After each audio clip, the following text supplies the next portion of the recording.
Hey guys, it's Jim from Team Tuligist Grid. I'm coming at you guys with a quick Liberator Garmore deck profile.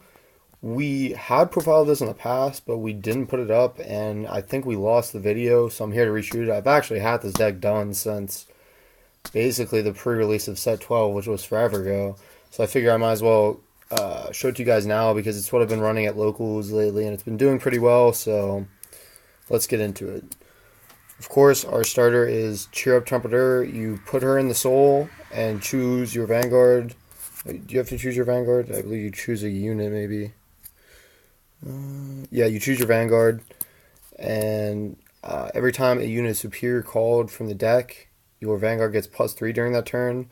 So as you'll see in a second, I don't run the Break Ride because this essentially with Garmore gives you the power of the Break Ride or even more power than a Break Ride would. So that's why I run 4 Garmore and 4 Alfred Liberator. I don't like the Break Ride with Garmore because I want to use Garmore skill as soon as I hit Limit Break 4, and it's not really needed with Cheer Up Trumpeter because you already get the +12 or the +15 depending on the units you call.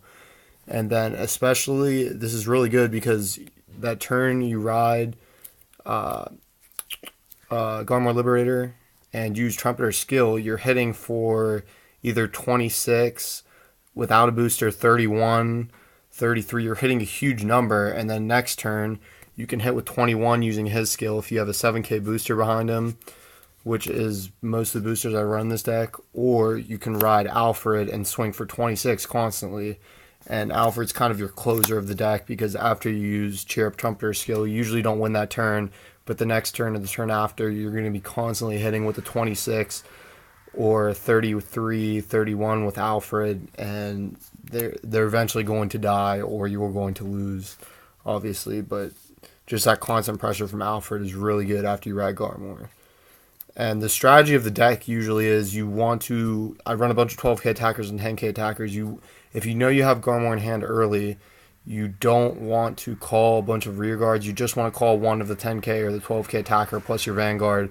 So you're still getting that pressure of the 2 attacks or 1 attack per turn for hitting nice numbers. And then next turn you ride Garmore and you have the hand consistency where you have 6 or 7 cards in hand and you have a full field just because of Garmore's Limit Break.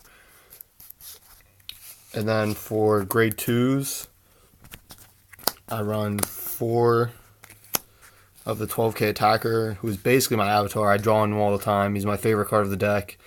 If you know you have Garmore in hand early, like I said, you call him early, and you don't need to worry about not having those attacks because you have a 12k attacker. You don't need the booster.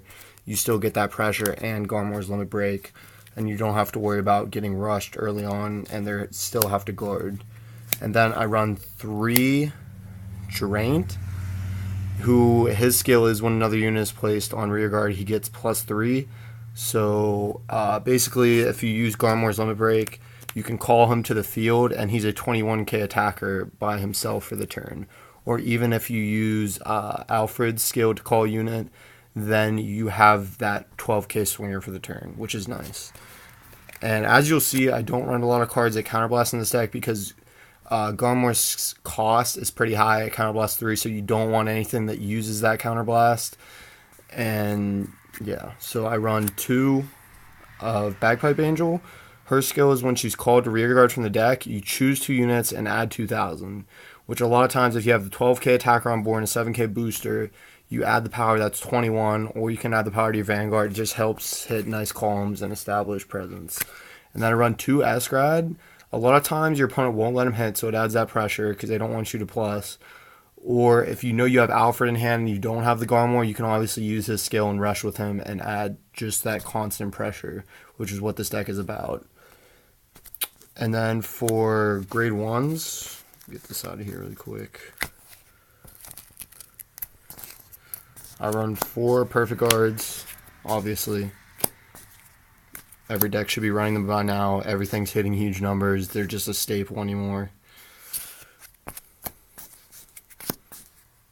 4 Bruno, which is very important in this deck. He can become a 10k booster with Alfred by calling the 1 unit, or you can become a 19k booster if you call him, then use Garmore's Limit Break, or you call him first with Garmore's Limit Break.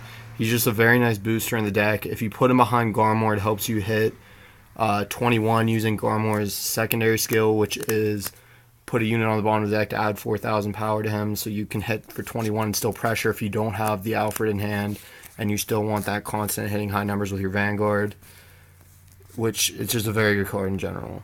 And then I run 4 10k attackers, which is very important in this deck because with Liberator Garmore skill, you're not always going to have those nice calls where you hit the 12k attackers, the 11k grade 3s, the nice boosters. You're going to hit triggers a lot of times.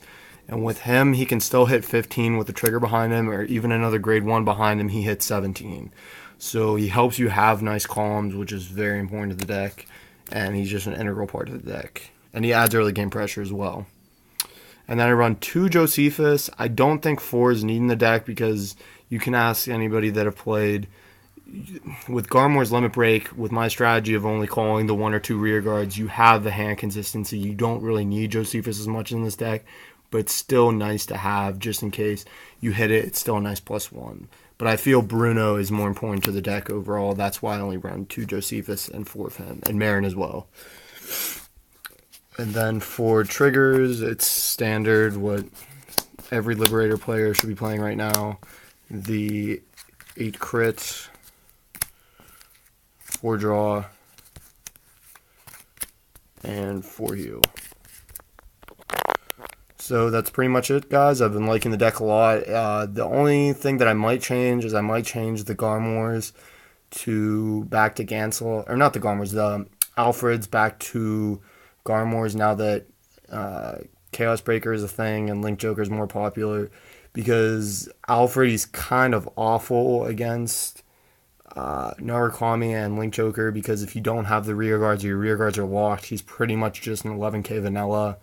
And I'd rather have Garmore, who can have that utility to put the units back on the bottom of the deck so they don't get locked, or Gancelot with Break Riding. You're still hitting 21, so even if you only have your Vanguard attack, you Break Ride that turn, you're still putting pressure on your opponent. So that's the deck profile, guys. Hope you enjoyed. Remember to like, comment, and subscribe.